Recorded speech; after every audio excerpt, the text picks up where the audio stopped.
Hello, hello, hello. Good morning, good evening, good afternoon, people, the whole world. Now I am here at Almuj. Yan, pinuntahan ko yung Almuj ng umaga para makita nyo yung talagang true beauty ng Almuj sa umaga. Medyo low tide nga siya, pero kaninang umaga high tide yan siya. Yan. Paano kayo makakababa dyan? So, pwede ba makababa dyan? Hanggang doon.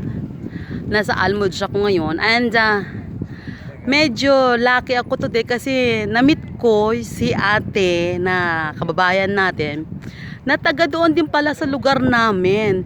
Isang ano lang kami, isang barangay lang kami.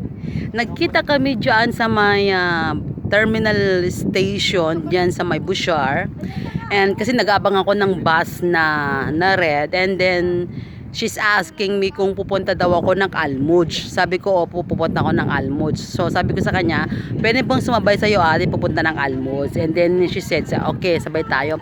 And then, after that, nagkakwentuhan kami na kung saan sa Pilipinas, and kung anong ginagawa namin dito sa Oman, bawat isa. And hanggang sa nagkaalaman kami na pareho lang kaming barangay na taga Malabon.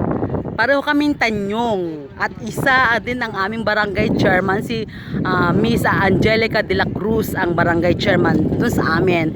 And also luckily to say din, and is nag-usap din kami about sa mga job namin, and nabanggit ko nga, and nabanggit niya rin nananahi din siya, and nakapagtrabaho siya doon sa Prabal, and yung supervisor nila si Ate Arlene. And sabi ko, batang Prabal din ako, at si Ate Arlene din ang kasama ko for many years hanggang nakalipat sila sa Fifth Avenue.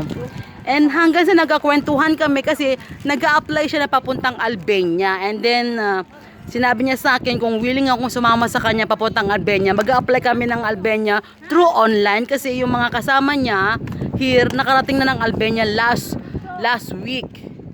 Nasa Albania na yung mga kasama niya, and niyayaya niya ako na pumunta kami ng Albania, mag-apply kami through online. Kaya sabi ko, sige, papayag ako, sasama ako sa'yo, mag-apply tayo through online. Kaya sasagarin na natin ang ating pagbablog dito sa Mascat, and kailangan na puspusan kasi medyo magiging busy ako. And then she told me na may interview ng Friday, and okay yun kasi Friday man ang DF ko, kaya go Power Ranger tayo ngayon. So pupunta tayo doon, and then hanggang doon sa last building na yon. So kukuha natin ng video yun. Now andito tayo sa pinakapusod. Yan. Okay. Ay sasakay sila ng service yacht ang madam na puti. Yan. Okay? And now magmo-move tayo doon sa isang corner na yon, and then yung sa floating boat restaurant. Ayan. Mga persona siguro mahal dyan. Magkakabilang tayo. Okay? And iwanan ko muna kayo doon, lilipat tayo doon sa kabila. Okay? And now we will move to another part of here in Almuj. Yan. Siyempre, maglalakad lang tayo. As I promised, that kukuha natin yung Almuj ng umaga. So, umaga tayo ngayon kumukuha ng view dito sa Almuj, because last time we went here at night. Now, kailangan naman natin ng umaga. Okay? And then, after that, we will move there to that corner, and then but we go to that section or to that corner. Okay? Continuous lang natin. Yan. Continuous lang. Umaga na kinuhaan ko naman siya ngayon kasi meron na tayong gabi. And isasagad natin hanggang doon sa dulo. Sa pinakadulo. Kasi no last time, hindi natin nakuha ng dulo. So kukuha natin hanggang doon sa last building na nakikita ng puti na yun. Last building na yan. Diyan tayo.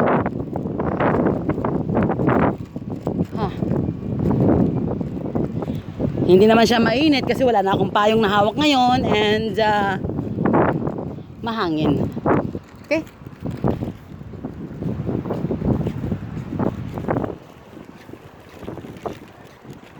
Kanina high tide yan siya kanina. Tama, mataas yung tubig niya. Kanina umaga high tide talaga yan siya. High tide yan siya kanina umaga. Medyo hiningal ako pero at least nakamit ako ng person na kapitbahay namin. Na totally kapitbahay, isa kabarangay lang. Yung bahay daw nila is malapit sa barangay hall.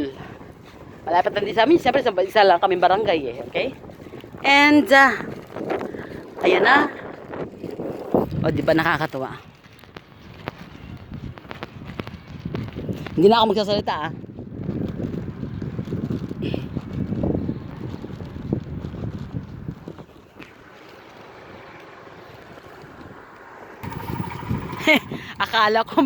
akala ko makaka-free ride tayo. Kinausap ko yung yung cart. Ayaw niya magpasakay. Sabi ko free ride lang naman eh. O, di ba? Sige. Kung ayaw niya, diwag. And weather forecast. Ayan, magandang weather ngayon, sabi nila. Ayan. Ay, lumiko pala si Manong. Pero kung doon sana diretso, oh. Diba? Pupunta natin doon hanggang dulo. Tapos upo na lang tayo. Inom tayo ng water. Mamaya. Bumili na kasi ako ng cereal. Sa Lulu. Kasi baka hindi kasi ako makabalik doon. Or gabihin ako. Kaya bumili na lang ako, binitbit ko na lang. Hi. Pero malay mo, makaano pa tayo, makapasyal pa sa ibang lugar. Pero nakakapagod siya, in fairness ah.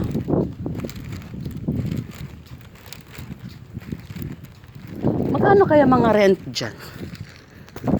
Magkano kaya mga rent dyan? Ang per month nila. Sos Mariosep, ang mahal-mahal siguro dyan, no? Ang mahal-mahal siguro ng rent. Pero di balik, kung ganda naman makikita mo araw-araw sa umaga, ang ganda-ganda. Hi. Pero sige, subukan natin lakarin yan hanggang doon sa dulo. Kala niya ha. Okay? And actually napapagod na ako. Hayo po muna tayo. Maya magpapahangin muna tayo dito. Hi. Okay. Almuj Marina Bay. Upo muna tayo kasi napagod ako eh dahil yung aking itong aking bitbit. Actually ano lang naman to eh. Cornflakes lang naman. Kasi bumibili nga ako ng cornflakes at kinakain ko kasi sa gabi at saka sa umaga. Kasi nga ayoko ng heavy food sa umaga at saka sa gabi. And iwanan ko na po muna kayo mapagpalang hapon dahil upo muna ako kadali. Magpaparefresh lang muna ako, okay? And bye!